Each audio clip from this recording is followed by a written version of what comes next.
नमस्कार. आजचा व्हिडिओ आहे मुलांक 1 साठी आणि हे 2026 खरं तर मुलांक 1 साठी कसं असणार आहे ह्याच्यावर आपण आज व्हिडिओ बनवत आहोत. तर एक मुलांक म्हणजे फक्त एक नंबरवर जन्म घेणारे लोक नाही आहेत, तर 1, 10 किंवा मुलांक 19, 28 जे एक नंबरची ज्याची बेरीज येते त्या सगळ्यांच्या मुलांक 1 मध्ये त्यांचं काउंट केलं जातं, म्हणजे नंबर 1.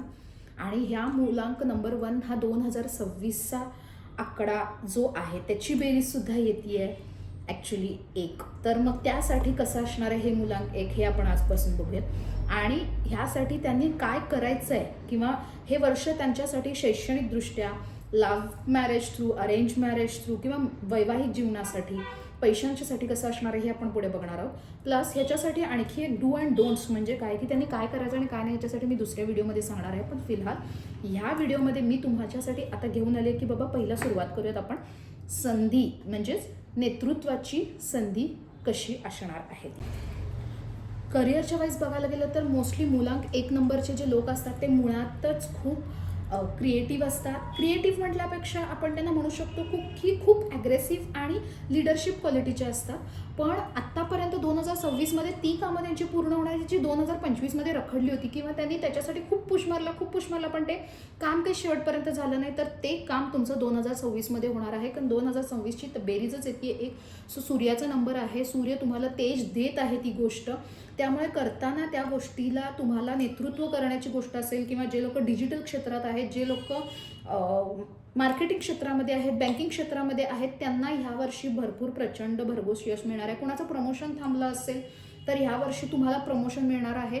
बिझनेसच्या संधीबद्दल मला म्हणायला जाल तर जी बिझनेस तुम्ही करण्याची वाट बघत होतात आणि तुम्हाला असं वाटत होतं की अरे इथं माझे पैशांची अरेंजमेंट होत नाही आहे, तर तुम्हाला तिथे पैशांची अरेंजमेंटसुद्धा होणार आहे. त्यामुळं हे वर्ष बिझनेसच्या दृष्टीने किंवा एखादी गोष्ट नवीन सुरू करण्याच्या दृष्टीने, पैशाच्या दृष्टीने खूप छान आहे मुलांक 1 साठी. पण काय नाही करायचं त्याच्या रिगार्डिंग ते मी तुम्हाला दुसऱ्या डू अँड डोंटच्या व्हिडिओजमध्ये सांगणारच आहे. मुळात फक्त बिझनेस चालू करताना यंदा फक्त तुम्ही बिझनेसच चालू करणार नाही आहात 2026मध्ये मुलांक 1 वाले जे लोक आहेत तर ते त्यांच्या पैशावर कंट्रोल कसा ठेवायचा हे सुद्धा त्यातून शिकणार आहेत. म्हणजे मोस्टली कसं असतं मुलांक 1चं असं असतं की पैसे खूप आले ना की उडवून रिकामे. नॉर्मली तर ते लोक खूप इतरांना सांगणार की अरे मी असा पैसा कमवतो, तसा पैसा कमवतो, पण ॲक्च्युली यांच्याकडे जेव्हा पैसा येतो तेव्हा हे रिकामे. पण हे वर्ष त्यांना शिकवणार आहे की पैशाचं नियंत्रण कसं करायचं आहे. ठीक आहे, हा झाला करिअरचा पार्ट. आता लव्ह रिलेशनशिप बाबतीत तसं तर बघायला गेलं तर मुलांक 1ला सूर्य आहे, म्हणजे मी किंग आहे, तर तो थोडा इगो इनबॉर्न आलेला असतो त्यांच्यामध्ये, तर तो इगो कंट्रोल करायचा आहे. खरं तर मी ते डू अँड डोंट्समध्ये तुम्हाला सांगणारच आहे.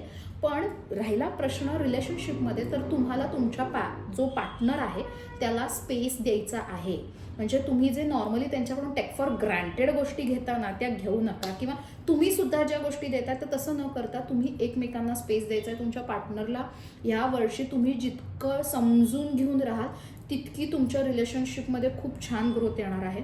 राहिलं ज्यांचं कोणाचं लग्न ठरत नाही आहे मुलांक 1, यावर्षी त्यांच्या आयुष्यात येणारा पार्टनर त्यांच्यासाठी बेस्ट पार्टनर असणार आहे. फक्त त्याच्यासाठी ती त्यांचा कम्पॅटेबिलिटीचा नंबर जो कुठला असणार आहे तो मी तुम्हाला सांगेन नंतर. त्यांचा लकी नंबर किंवा त्यांचा कम्पॅटेबिलिटी नंबर, त्यांनी लव्ह कम्पॅटेबिलिटी लग्न करताना ह्या वर्षीची काय करायची आहे काळजी ते पण मी तुम्हाला सांगणार आहे. पण सुरुवातीला मी सगळं सांगितल्यासारखं की यावर्षी तुम्ही स्वतःचा स्पेस आणि पार्टनरचा स्पेस मेंटेन करायचा आहे, जो तुम्हाला खूप छान एक सुंदर रिलेशनशिप डेव्हलप करण्यासाठी मदत करू शकतो. नेक्स्ट आहे आपण त्यांचं बघणार आहोत की हेल्थ कशी राहणार आहे. हेल्थच्या रिगार्डिंग बघायला गेला तर त्यांना बाकी ओव्हरऑल हेल्थ खूप छान राहणार आहे. म्हणजे जे नेहमीच्या कटकटी, फक्त त्यांनी लक्ष ठेवायच्या गोष्टी कुठल्या आहेत डू अँड डोंट्समध्ये येईल. पण मी सांगते एवढंच की डोकेदुखी आणि बीपी, ज्यांना बीपीचा त्रास आहे, मोठे लोक किंवा नॉर्मली लोकांना ज्यांना बीपीचा त्रास आहे त्यांनी बीपीवर कंट्रोल करायचा आहे आणि डोकेदुखीवर नियंत्रण ठेवायचं आहे. कुठलंही अरबट चरबट खाणं टाळायचं आहे यावर्षी. थोडासा पित्ताचा त्रास तुम्हाला जाणवू शकतो, त्यामुळे डोकेदुखीवर तुम्ही कंट्रोल ठेवायचा आहे. एवढ्याच त्या गोष्टी जपायच्या आहेत या वर्षीसाठी. आणि आपण घेऊन येतोय डू अँड डोंटची व्हिडिओ, ज्यामध्ये खरं तर ह्या वर्षात 2026ने ह्या गोष्टी, म्हणजे 2026मध्ये मुलांक 1ने ह्या गोष्टी टाळल्या तर त्यांच्यासाठी खूप म्हणजे काय म्हणतात सोने पे सुहागा अशी जी गोष्ट होणार आहे ती मी गोष्ट त्या व्हिडिओमध्ये सांगणार आहे. पण मी जसं की बोलले होते मी शेवटला सांगून जाणार आहे तुमचा लकी नंबर किंवा लकी जो तुम्हाला कम्पॅटेबिलिटी गोष्टी असणार आहेत त्या, तर तुमच्यासाठीचा लकी नंबर आहेत 1, 3, 5. ह्या लोकांच्या रिगार्डिंग तुम्हाला बिझनेस करायचा असेल किंवा लग्नाच्या रिगार्डिंग कुठल्या गोष्टी करायच्या असतील तर तुम्ही त्याच्या बाबतीत विचार करू शकता. त्यांच्याशी कम्पॅटेबिलिटी तुमची यावर्षी खूप छान राहणार आहे, कारण 3 नंबरसाठी सुद्धा हे वर्ष खूप छान जाणार आहे. ते आपण मुलांक 3च्या व्हिडिओमध्ये बघणारच आहोत.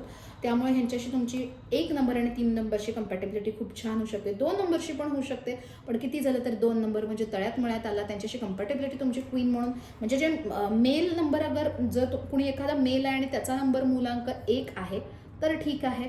पण जर समजा जर फिमेलचा नंबर 1 आहे आणि 2 नंबरचा, तर थोडंसं डॉमिनेसी क्रिएट होऊ शकते. त्याचा विचार करा. असं नाही आहे, मी म्हणत नाही आहे मेल फिमेल असं नसतं, पण फेमिनाईन एनर्जी आणि मस्क्युलाईन एनर्जी ह्या गोष्टी ज्यावेळी मुलांकमध्ये चेंज होतात तेव्हा एकमेकांची कम्पॅटेबिलिटी बसताना फार विचार करावा लागतो. त्यामुळे मी ही गोष्ट सांगत आहे. तर डू अँड डोंट्समध्ये आपण त्या गोष्टी बघणारच आहोत. तर आजच्या ह्याच्यामध्ये मी तुम्हाला करिअर रिगार्डिंग, रिलेशनशिप रिगार्डिंग आणि हेल्थ रिगार्डिंग 2026साठी मुलांक 1 कसा असणार आहे सांगितला. हां, जाता जाता मुलांक 1ला जर काही गोष्टी यंदा काहीतरी नवीन करायच्या असतील तर सगळ्यात बेस्ट डे आहे संडे. संडेला त्यांनी करायचं आहे आणि ओम सूर्याय नमा, ओम सूर्याय नमा जितका वेळा म्हणू शकता. शक्यतो सकाळी उठल्यानंतर पाणी सूर्याला वाहून म्हणायचं आहे, पण नसेल शक्य तर ॲटलिस्ट तुम्ही जर जेव्हा उठता तेव्हा त्याच्यानंतर 11 वेळा तरी ओम सूर्याय नमा हे चॅन्टिंग करत राहा. ठीक आहे, भेटूया नेक्स्ट व्हिडिओमध्ये डू अँड डोंट्स मुलांक 1चे घेऊन. असेच आपले वेगवेगळे मुलांकासाठी सुद्धा व्हिडिओज येत राहणार आहेत. पहिला व्हिडिओ असेल ज्याच्यामध्ये मी तुम्हाला ओव्हरऑल 2026 इतर मुलांसाठी कसं असणार आहे ते सांगणार आहे आणि अदर त्याच्यासोबत डू अँड डोंट्स पण कसे आहेत ते सांगणार आहेत. जर तुमचा समजा मुलांक 1 पासून 9 मध्ये कुठला आहे तो मला कमेंट करून सांगा. तुम्हाला त्यातलं काय तुम्ही कम्पॅटेबल करत असाल किंवा तुम्हाला त्यामध्ये रिगार्डिंग काय माहिती हवी असेल ते पण मला सांगा. मी त्यावर सुद्धा व्हिडिओ बनवत चालेल. आणि ह्याच्यानंतर आज आपली व्हिडिओ येते पोर्टल उद्या ओपन होते 111, ती सुद्धा तुम्ही बघून घेऊ शकता. उद्याची रेमेडी खूप इम्पॉर्टंट आहे. नवीन वर्षाच्या सगळ्यांना खूप खूप शुभेच्छा माझ्याकडून. भेटूया नेक्स्ट व्हिडिओमध्ये ऑर अकॉर्डवरच.